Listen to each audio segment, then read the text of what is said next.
El don de hablar en lenguas. Bendiciones. ¿Cuál es el don de hablar en lenguas? Es hablar otro idioma.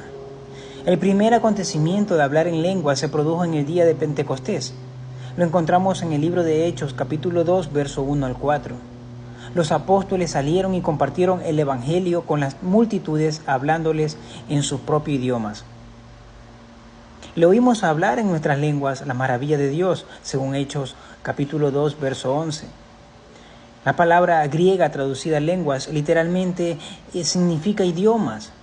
Por tanto, el don de lenguas es hablar en un idioma que una persona no conoce a fin de ministrar a alguien que habla en ese idioma. No olvidando que sirve para evangelizar a gente con otro idioma. En 1 Corintios capítulos 12 al 14, donde Pablo habla de dones milagrosos, comenta: ahora pues, hermanos, si yo voy a vosotros hablando en lenguas, ¿qué aprovechará si no os hablase con revelación, o con ciencia, o con profecía, o con doctrina? Según 1 Corintios capítulo 14, verso 6.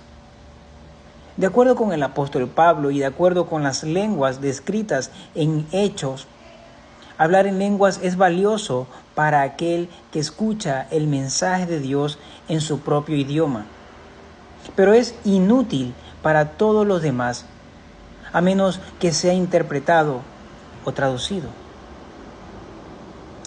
Necesitamos el don de interpretación en tales casos.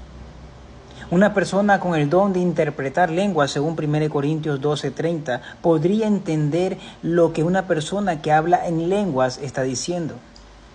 Aunque no conozca el idioma que está siendo hablado, el intérprete de lenguas comunicará entonces el mensaje del que habla en lenguas a todos los demás, de manera que todos pudieran entender.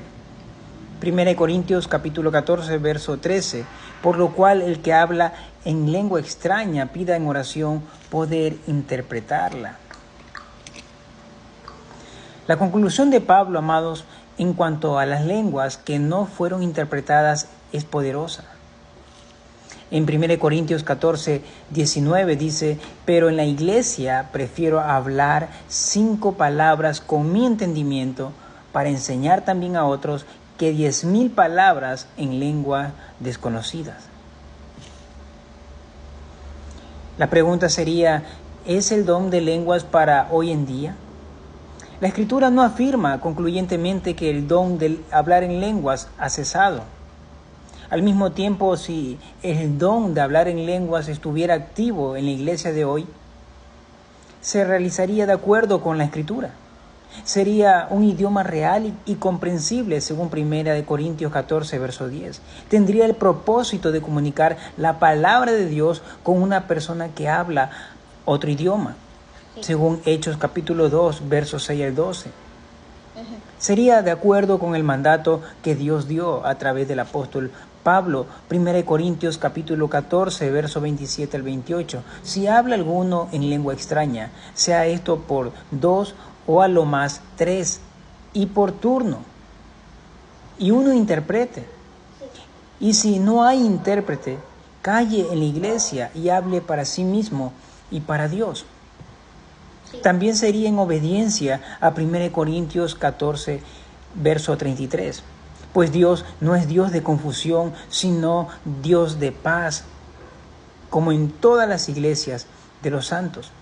Dios definitivamente puede dar a una persona el don de hablar en lenguas para facilitar la comunicación con una persona que habla otro idioma. El Espíritu Santo es soberano en la distribución de los dones espirituales, según 1 Corintios 12:11. Solamente imagínense cuánto más productivos podrían ser los misioneros si no tuvieran que ir a una escuela de idiomas e instantáneamente fueran capaces de hablar a la gente en su propio idioma. Sin embargo, Dios no parece estar haciendo esto. Las lenguas no parecen ocurrir hoy en día en la forma que lo hacían en el Nuevo Testamento. A pesar del hecho de que sería sumamente provechoso, la mayoría de creyentes que afirman practicar el don de hablar en lenguas no lo hacen de acuerdo con las Escrituras. Ya Pablo lo ha mencionado anteriormente.